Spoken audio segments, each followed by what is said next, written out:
मेरे भाई बहनों, अगर आज 100 लोगों से पूछा जाए कि भाई साहब कैसे हो, तो 100 में से 2 आपको जवाब देंगे राम जी की कृपा है, मौज है, आनंद है। लेकिन 98 लोगों का जवाब होगा कि महाराज काई करा मनक जुण मिल गई है जो काट रहा हूं। अब काटने के लिए तो 83,99,999 योनियां और भी थी। जब परमात्मा ने मनुष्य बनाया है, मानव बनाया है, तो काट क्यों रहे हो? आनंद पूर्वक रहे, मौज में रहे, प्रसन्न रहे। और मेरे भाई बहनों, सिर्फ हम प्रसन्न रहे ये साधारण गति है, ये साधारण सोच है। सिर्फ हम नहीं प्रसन्न रहे, हमसे भी सारा संसार प्रसन्न रहे। सिर्फ चेतन नहीं मेरे भाई बहनों, जड़ वस्तुएं भी हमसे प्रसन्न रहे। लेकिन ये कब संभव है? जब पहले हम खुद प्रसन्न रहेंगे, तब समाज को प्रसन्न रख पाएंगे। जिसने मेरे भाई बहनों 4 रोटी पेट में डाली है, वो तो भूखे को भोजन करवा सकता है। जिसने स्वयं ने 5 दिनों से कुछ नहीं खाया, वो औरों को क्या खिलाएगा? जिसके पास दाम है वही तो दान दे सकता है, जिसके पास फूटी कौड़ी नहीं वो क्या दान देगा? उसी तरह अगर इंसान स्वयं प्रसन्न है तो जगत को प्रसन्न रख सकेगा। खुद ही प्रसन्न नहीं है तो औरों को कैसे हम प्रसन्न रख पाएंगे? तो सबसे पहली बात कि हम स्वयं प्रसन्न रहें। लेकिन वो प्रसन्नता कहां से आई? कोई बाजार से तो मिलने से रही। अगर आप किसी दिन दुखी हो तो जाइएगा नागौर के किसी दुकान पर और कहना कि भैया आज थोड़ा दुख ज्यादा आ गया है, इसलिए एक काम करो, आधा पाव किलो प्रसन्नता दे दो। बोलो मिलेगी? नहीं मिल सकती। तो प्रसन्नता कहां से आएगी? प्रसन्न रहना जरूरी है, ये आवश्यक है मेरे भाई बहनों मानव जीवन के लिए। लेकिन आएगी कहां से? क्योंकि 84 लाख योनियों में सिर्फ मानव ऐसा है जो प्रसन्न रह सकता है, मुस्कुरा सकता है। इसके अतिरिक्त ये मुस्कुराहट मेरे भाई बहनों और किसी को परमात्मा ने नहीं सिखाई है। हम इंसान जो भी कार्य करते हैं ना, अप्रत्यक्ष रूप से कहीं न कहीं या प्रत्यक्ष रूप से कहीं न कहीं कोई न कोई जानवर कर रहा है।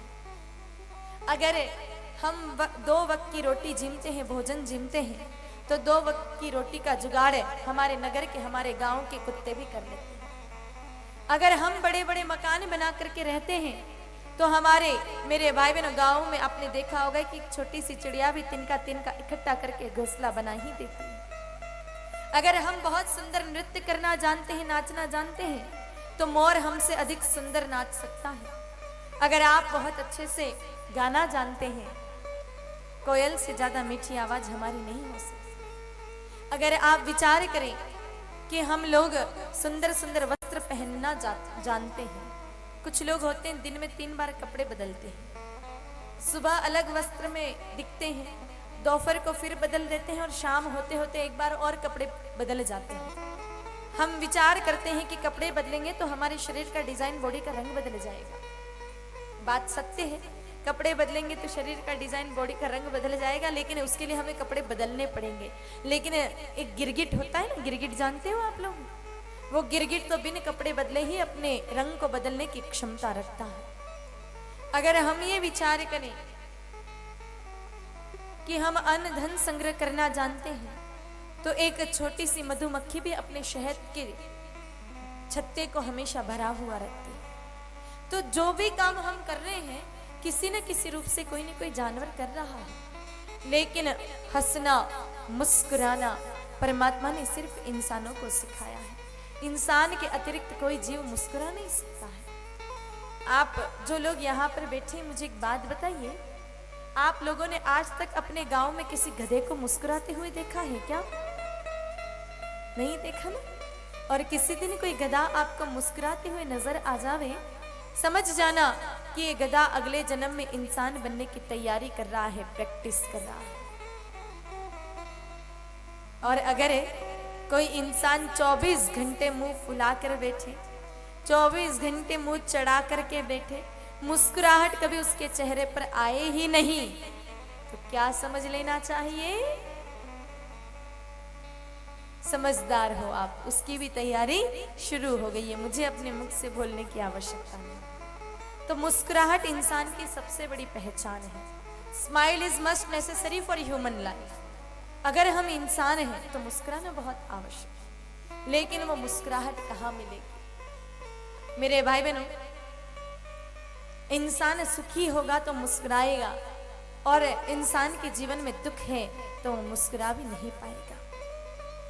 पहले देखिए, हमारे पूर्वज अभावों में जीवन यापन करते थे, सुख सुविधाएं कम थी पहले, मकान सबके कच्चे कच्चे थे, साधन नहीं थे। जोदियासी से अगर नागौर जाना होता तो पैदल जाते, पैदल वापस आते। कपड़े सिर्फ 2 ही जोड़ी होते थे, उसी को पहनते, धोते, सुखाते, वापस पहन लेते। लेकिन फिर भी चेहरे पर आनंद था, मौज थी, मुस्कुराहट सदैव बनी रहती थी। अब आज हालत देखिए, पहले से ज्यादा धन आ गया है आपके पास, पहले से ज्यादा साधन सुविधाएं हो गई हैं। मकान अगर आप ढूंढने जाओ तो भी आपके गांव में कोई कच्चा मकान नहीं मिलेगा। और कपड़ों की बात करें तो आजकल माताओं के पास तो इतने कपड़े होते हैं कि अलमारी खोले तो पहाड़ के पहाड़ सामने आवे। लेकिन फिर भी जो मुस्कुराहट होनी चाहिए थी वो अब नहीं रही।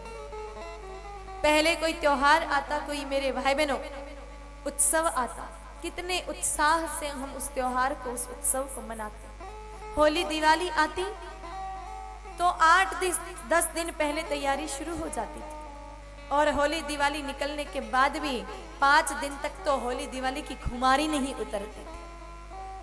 अब आज कैलेंडर में देखना पड़ता है कि कब दिवाली आई और कब होली निकल गई। पहले प्रत्येक मनुष्य चिड़िया की तरह चहचहाता था, लेकिन मेरे भाई बहनों आज वो चहचहाहट रुदन में बदल चुकी है। कथा में भी आप लोग ऐसे बैठे हो जैसे आपको जोर जबरदस्ती से खींच खींच के लाए होंगे कि कथा तो सुननी पड़ेगी वरना गोली मार के उड़ा देंगे। आप लोगों के चेहरे देख करके ऐसा लग रहा है कि पठानकोट का अगला आतंकी हमला अपने जोदियासी पे ही होने वाला है। ऐसे गंभीरता से बैठे, माताओं को ही धमका करके कथा में लाया है क्या? आपको कथा में आए हो तो थोड़ा तो मुस्कुराओ, ऐसे क्यों मुंह चढ़ा करके बैठे हो जैसे कि अगला तीसरा सर्जिकल स्ट्राइक अपने यहीं पे होने वाली है।